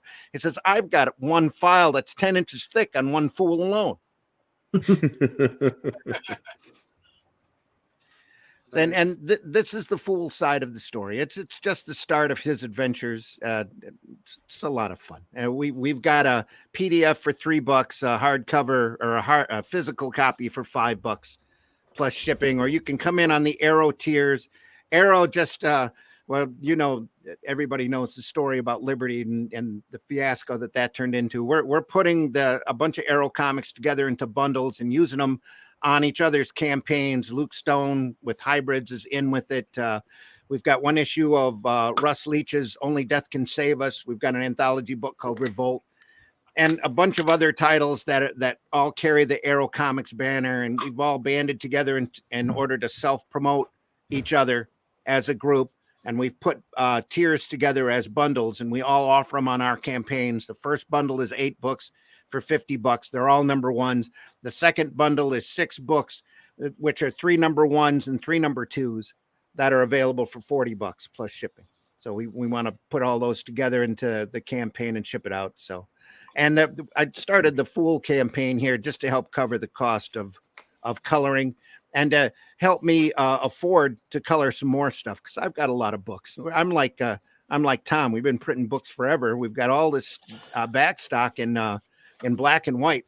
We find a couple of awesome colorists, especially with the Fool, because he's such a colorful character. He deserves to be in color, and that's what we did. So that's nice. Over at fundmycomic.com, and the platform is just getting underway. They've only been live, I think, for maybe 6 weeks. Oh wow! Wow, that's really new. Yeah. So there's a good couple dozen campaigns over there, and there's a lot more coming on. And it's really a platform made for comics, miniatures, RPGs, any type of prose books, any kind of entertainment that wants to be funded by people that want to read our stuff. So very cool. And the Fool #1's the first campaign I've done in like 3 years. So wow.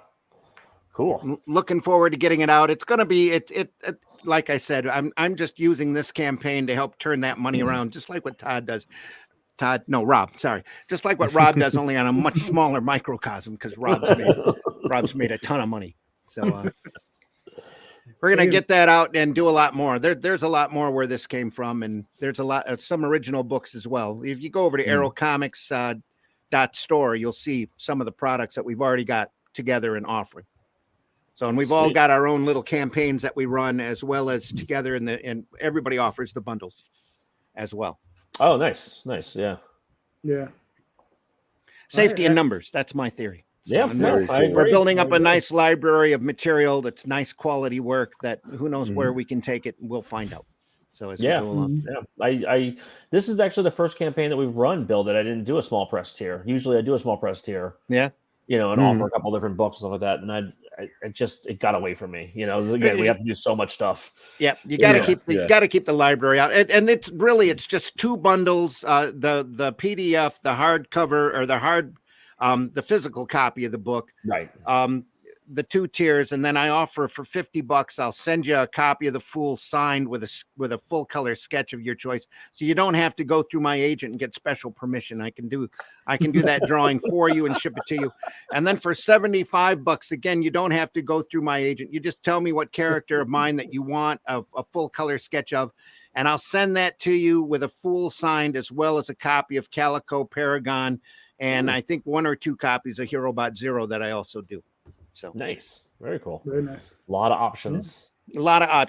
And we're just getting started. We're getting ready to do another brand, a kind of a side brand of Aero Comics. We're going to call Aero Comics 3G, so that we can do a little bit more, let's say, direct market oriented books. The 3Gs stand for guts, girls, and gore, or not gore. Was it girls, guns, and gore? That's what it is.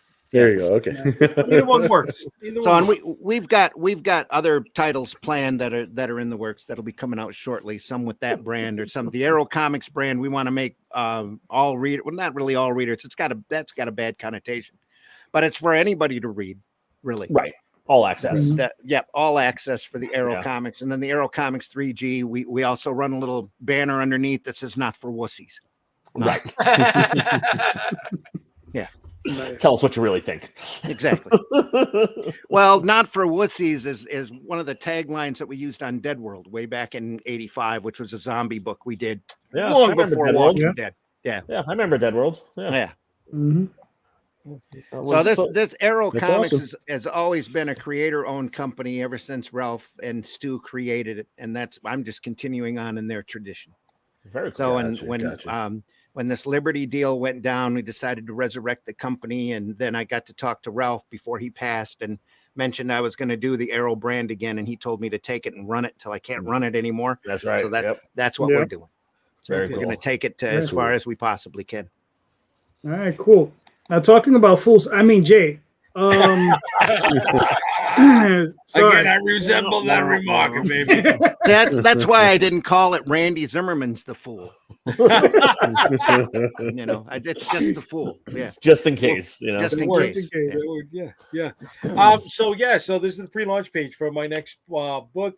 The next release is it's going to be a graphic novel collecting issues 5, 6, 7, and 8 of the Storm Chasers. So it's volume 2, written by me, illustrated by Russ Leach, who the great Russ Leach. Russ and I have been working for a while. He did quite a lot of my early Unstoppable Comics work.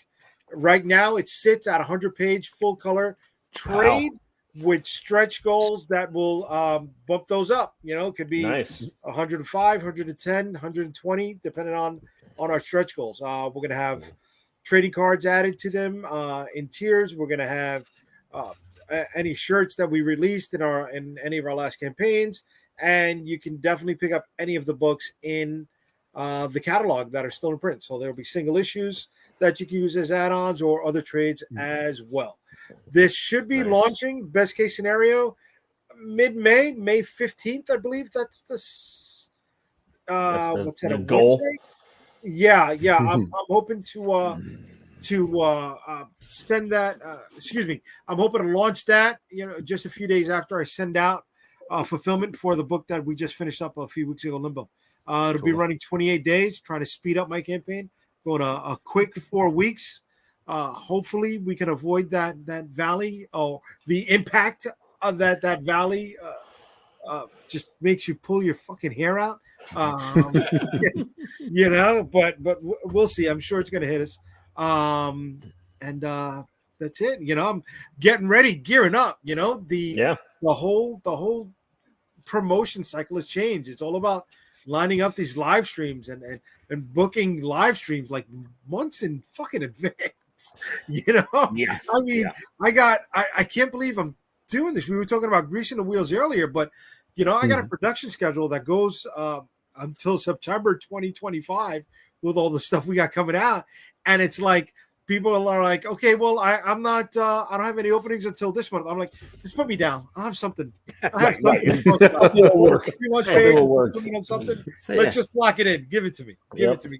Right. And, that's one more plate that we got to spin, right? As small press people. And it's the media cycle. Right. Yeah.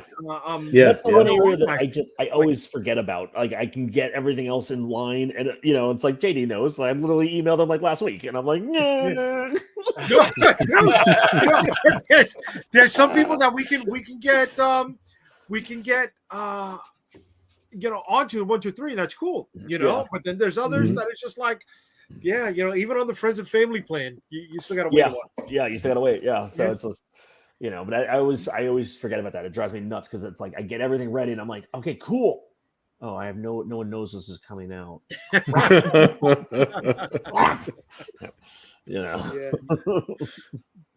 So. Jay, let's get. So let me ask you a question, Jay. Are you planning on offsetting? Are you going to offset print this as well? Depends on the goal. Offsetting trades. For a couple thousand units, you're looking at a print charge of like 8,000 plus with shipping, and that's in a good day. So it all depends on what that number comes out to. But all right, sounds cool. Because what's funny is like where we disagree as far as printing, offset printing individual books. This is the sort of thing I want to offset, because this is the sort of thing you want to offset the trades as opposed to the singles, whereas I want to offset the singles as opposed to the trades. Correct. So I've done both. I've done singles and I've done trades with offset printing and stuff like that. And for me, it really boils down to what is the project. What serves the project best. Like when we did our first book, it was in black and white with a grayscale. I was like, offset's the only way I can go with this. I couldn't do any other version at the time. For single issue or for trade?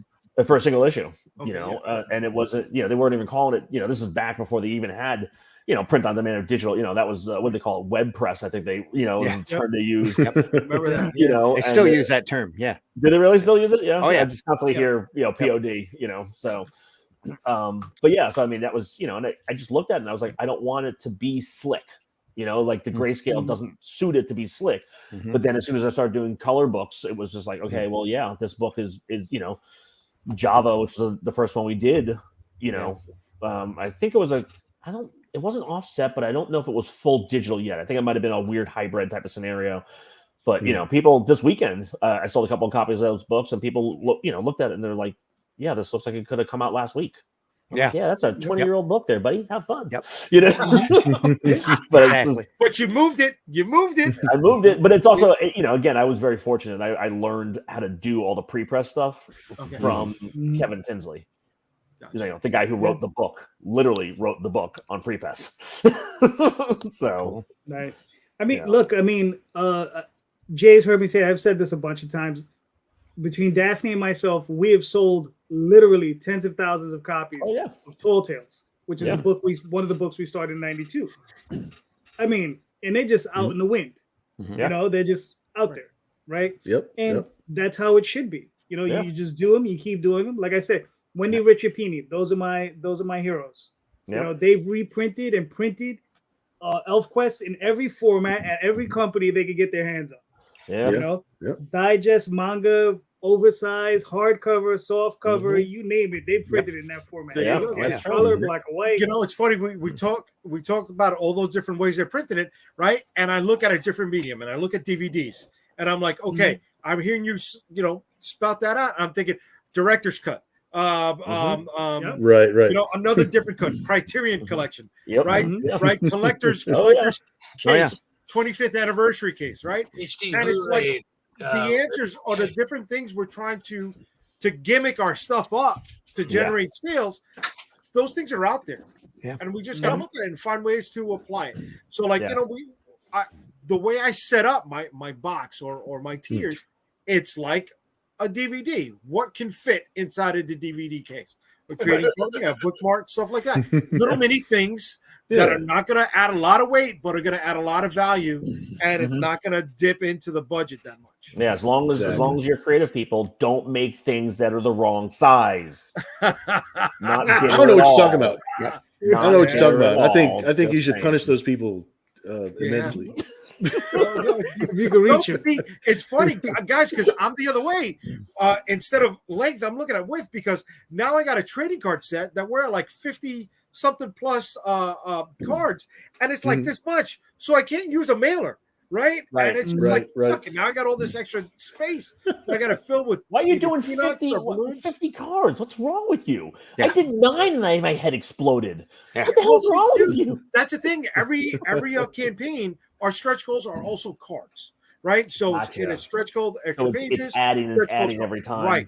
So we've got so many that we can get extra dough by selling the set as well. Yeah, that's true. I haven't seen any of those. You motherfucker! You didn't open up your box.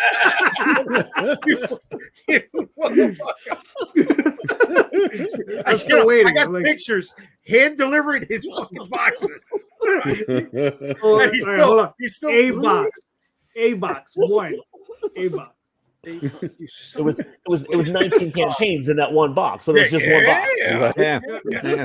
It was a brick of a box. It took him 6 months to get it to me. I mean, it's like, I needed a hand truck just to. What is this? A refrigerator? Because he hasn't opened the box yet. No, I made sure that's what he's sitting on. That's what he's sitting on right now. He's sitting on the box. Exactly. That's not really a chair. He's. No, he made sure I opened it in front of him. You know, that of course I opened up the books and I immediately started picking them apart. So, I know, son of a bitch. I'm like, wait till I leave. He goes, blah, blah, blah, blah, blah. I'm like, oh, you want to fucking edit my shit now? I'll send it to you ahead of time. And you're still getting it wrong, you bastard. Hey, listen, turned into an intervention all of a sudden. It's like this every week. That's what we do. Oh my God. His wife is a saint for putting up with him. I'll tell you that right now. No woman can do no fucking wrong in my book because of all the shit she deals with him. She listens to the bird instead of him. She has to. She has to, dude. When I saw the place, right? She is protected. It's like a force field of the birds before you get to her sanctuary. I'm like, now I understand. You see? Yeah, you see? Hey, listen, you know, she's a smart woman. She's a smart woman. She is. And you never hear me the birds dispute are ruthless. So, don't try to feed that motherfucker a peanut. It goes your finger. Yep. That bird really likes blood. That's his problem. That's the problem. He Yeah, tasted it, he really likes it. Yep. that's Yeah. funny. Mhm. Cool deal. All right, gentlemen, we're almost at the second. I mean, Randy, I didn't ask you. Do you have a question you want to ask before we No, fly go ahead. out of here? No, I'm You good. sure? No, All right. I think listen. I think you covered your topic real well. Yeah. So Yeah, you know, definitely. I think you're That's good. good. Cool. Listen, gentlemen, you guys are all awesome. And listen, everybody, please. In the show notes is everyone's links except Jay's. But everybody else's links for their campaigns is in the show notes. So please click on those links. Go buy yourself some awesome books, because let me tell you, these books are awesome, man. I mean, all of them. Jay's book, I'm sure will be awesome. I'm not gonna know for a long time because he's not gonna deliver it to me, the son of a bitch. But but That's true. I'm sure it's gonna be nice. But anyway, so please, everybody, go check out the books. And please, Tom, let everybody know where they can find you and your work, sir. So just on committedcomics.com, it's 2 M's, 2 T's. So COMMITTEDCOMICS.com. It's going to be revamped very soon, please. Committedcomics.com. No, don't go there. That's my private site. So you could have written it right there in your name. I was gonna say that works Yep. too. That's my only fan. Oh, now we know. I'll stay away. Don't accept that box at the door. Don't accept that box. How do you think I'm funding this campaign? Nice. All right. Mr. Rob, where can they find you and your work, sir? Yeah, you can find me at lonewolfcomics.com, or as it says in the name right here, at Lone Wolf Comics on Facebook, Twitter, Instagram, or you can follow me personally at Rob Multari. All right, cool.